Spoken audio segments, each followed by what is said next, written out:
नमस्ते प्यारे बच्चे। हुआ चलो आरामदायक हो जाते हैं और पहाड़ों से एक कहानी सुनते हैं। बड़े और शांत पहाड़ों से। एक छोटे से घर में, जो भारत के ऊंचे हरे पहाड़ों की गोद में बसा था, एक छोटा लड़का रहता था जिसका नाम था राजू। राजू 6 साल का था और उसकी आंखें हमेशा अचंभे से भरी रहती थीं। उसकी एक छोटी बहन थी, प्रिया, जो 5 साल की थी और उसे राजू के पीछे पीछे जाना बहुत पसंद था। उसके छोटे हाथ अक्सर राजू की कमीज पकड़े रहते थे। लेकिन राजू और प्रिया ही उस खुशहाल घर में रहने वाले अकेले नहीं थे। ओह नहीं, उनके कुछ खास दोस्त थे। एक था दुम हिलाने वाला रोएंदार कुत्ता जिसका नाम रियो था।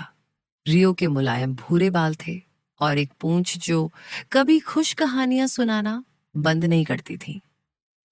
दूसरा दोस्त था एक चमकीला चहकने वाला तोता जिसका नाम मिट्ठू था। मिट्ठू के पंख हरे और लाल रंग के थे और उसे राजू के कंधे पर या खिड़की के ठीक बाहर की एक ऊंची डाल पर बैठना पसंद था। एक शाम, जब सूरज पहाड़ों की चोटियों को नारंगी और गुलाबी रंगों से रंगना शुरू कर रहा था, राजू और प्रिया अपने बगीचे में रियो के साथ खेल रहे थे। मिट्ठू एक आम के पेड़ की डाल पर बैठा था, अपनी चमकीली गोल आंखों से उन्हें देख रहा था। हवा ठंडी थी और उसमें चीड़ के पेड़ों और गीली मिट्टी की महक थी। सब कुछ शांत था, बस पत्तियों की हल्की सरसराहट और दूर से आती एक गाय की घंटी की आवाज थी। अचानक राजू अपना खेल रोककर खड़ा हो गया। सुनो प्रियास, उसने फुसफुसाया। प्रिया भी रुक गई। उसका सिर एक तरफ झुका हुआ था। रियो ने अपने कान ऊंचे कर लिए, उन्हें सबसे ऊंची छोटी की ओर पॉइंटिंग करते हुए। एक आवाज थी, एक मुलायम, धीमी, गुनगुनाती हुई आवाज। ये पहाड़ की हवा में तैरते एक हल्के गीत की तरह थी। हुमम।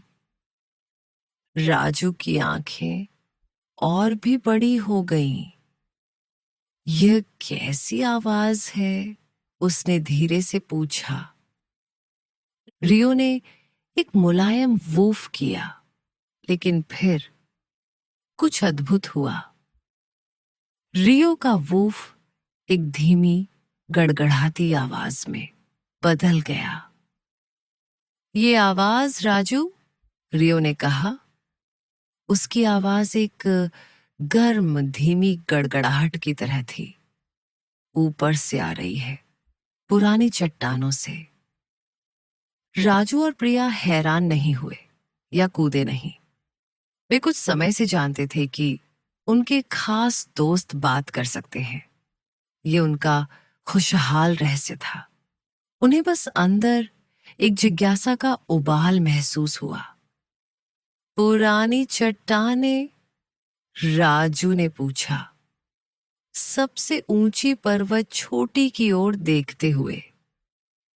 क्या चट्टानें गाती हैं, रियो? मिट्ठू अपनी डाल से अपने पंख फड़फड़ाया और चहका। चट्टानें खुद नहीं, राजून, चहकन, ये चट्टानों पर कुछ है, कुछ ऐसा जिसे सूरज की आखिरी किरणें पसंद हैं। मिट्ठू की आवाज तेज और चमकीली थी, नन्ही घंटियों की तरह। प्रिया ने एक छोटी उंगली छोटी की ओर उठाई। क्या हम देख सकते हैं? उसने धीरे से पूछा। राजू ने एक पल सोचा। पापा हरी और माँ रजनी अंदर थे, रात का खाना बना रहे थे। वे ज्यादा दूर नहीं जा सकते थे, लेकिन आवाज काफी पास लग रही थी। चलो बड़े बरगद के पेड़ तक चलते हैं, राजू ने कहा। शायद वहां से हम बेहतर देख सकें। रियो ने अपनी पूंछ हिलाई और रास्ता दिखाया। उसकी नाक जमीन के करीब थी, रास्ते को सूंघते हुए। प्रिया ने राजू का हाथ पकड़ा हुआ था। उसके छोटे पैर छोटे पत्थरों पर सावधानी से कदम रख रहे थे। मिट्ठू उनके ठीक ऊपर उड़ रहा था। अंधेरे होते आकाश में हरे रंग की एक चमक। जब वे बड़े बरगद के पेड़ तक पहुंचे, जिसकी लटकती जड़ें एक बुद्धिमान बूढ़े आदमी की दाढ़ी की तरह थीं, उन्होंने ऊपर देखा, ऊपर ऊपर, उस जगह की ओर जहां से आवाज आ रही थी। डूबते सूरज की नारंगी रोशनी अभी भी पहाड़ की चोटी को छू रही थी, और वहां एक नुकीली चट्टान पर उन्होंने उसे देखा। यह एक ऐसा जीव था जिसे उन्होंने पहले नहीं देखा था। यह बकरी जैसा लग रहा था, लेकिन छोटा, मजबूत पैरों और सुंदर मुड़े हुए सींगों के साथ। यह बिल्कुल स्थिर खड़ा था। उसका चेहरा डूबते सूरज की ओर था, और वह मुलायम गुनगुनाती आवाज उसी से आ रही थी।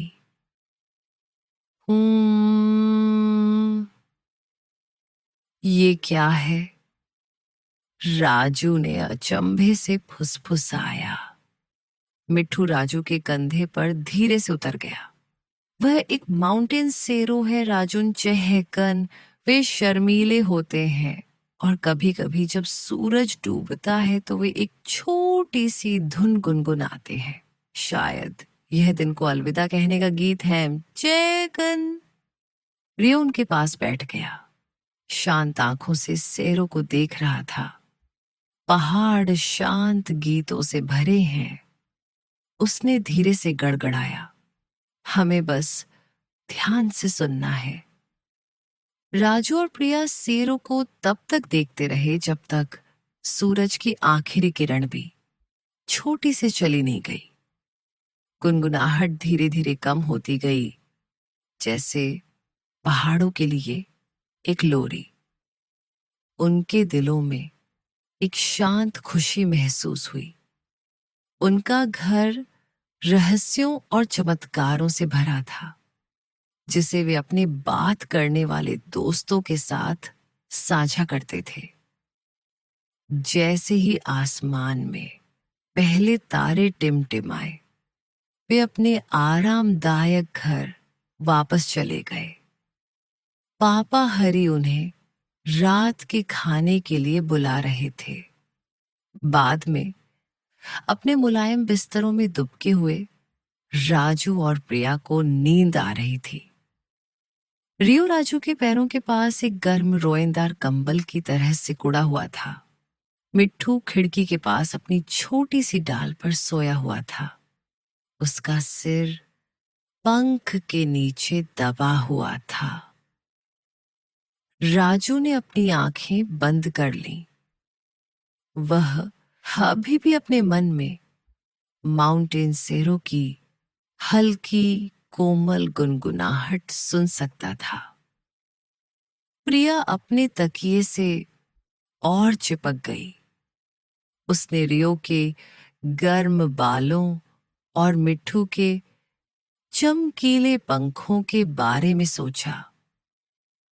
रियो अपनी नींद में अपनी नाक से कोड़ी पहाड़ की गंधों और शांत रास्तों का सपना देख रहा था। मिट्ठू ने एक छोटी नींद भरी पीप की। पहाड़ों का छोटा घर अब शांत था। कमरे में बस नींद भरी सांसों की धीमी आवाजें भरी थीं। राजू सो रहा था, सो रहा था। प्रिया सो रही थी, सो रही थी। रियो सो रहा था, सो रहा था। मिट्ठू सो रहा था, सो रहा था।